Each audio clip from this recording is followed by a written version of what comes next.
Hey guys, it's Trina, aka the Clumsy Cook. Today we're going to be making some vegan milkshakes and vegan ice cream. I absolutely love ice cream and milkshakes, and finding alternative ways to making that dessert healthy is really what I live for. I am not vegan, but I do love a lot of vegan desserts because they are dairy-free and they kind of lean on the healthier side of things. So I hope you guys enjoy this recipe, and if you do, don't forget to like, subscribe, comment, and let me know how much you love this recipe. Alright, let's go ahead and get into it. So first you're going to grab a pan and you're going to use a full can of coconut cream, a full can of coconut milk. Don't worry if it separates because you're going to be simmering all these ingredients on the stovetop, so it's going to melt and combine all together. You're going to use some brown sugar, some maple syrup, and of course you're going to use some cocoa powder because this is going to be a chocolate milkshake, chocolate ice cream duo kind of thing. Alright, go ahead and stir that on the stovetop. Make sure it's well combined, that the cocoa powder is melted through.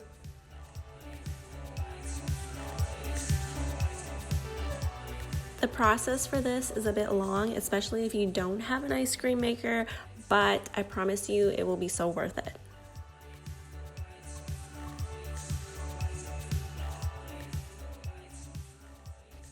So right after it finishes simmering, you're going to pour that mixture into a blender and add some vanilla extract.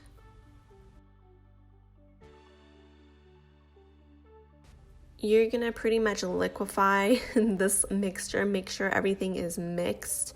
Don't worry about it being, if there's some chunks in there and it's not all melted, the blender will get that.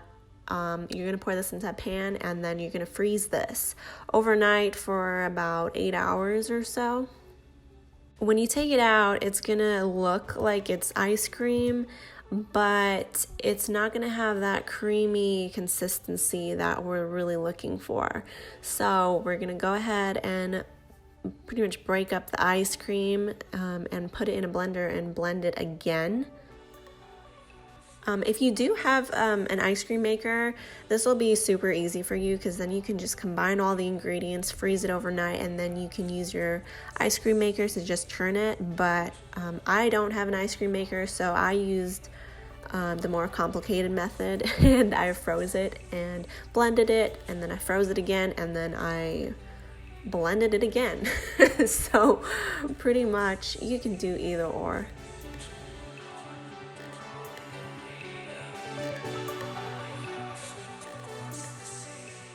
So you are going to freeze this again for about like 4 more hours. You can freeze it for another like 8 hours or so. It's really up to you. If you're impatient, and I was impatient, I froze it for about 4 hours. So at this point, if you don't want to freeze it again, you can, and it will taste good because I did try it, but if you want it extra creamy, I would suggest just doing the extra step and freezing it just one more time, and I promise you, you will just sit there and eat pretty much the whole entire pan. So yeah, your choice.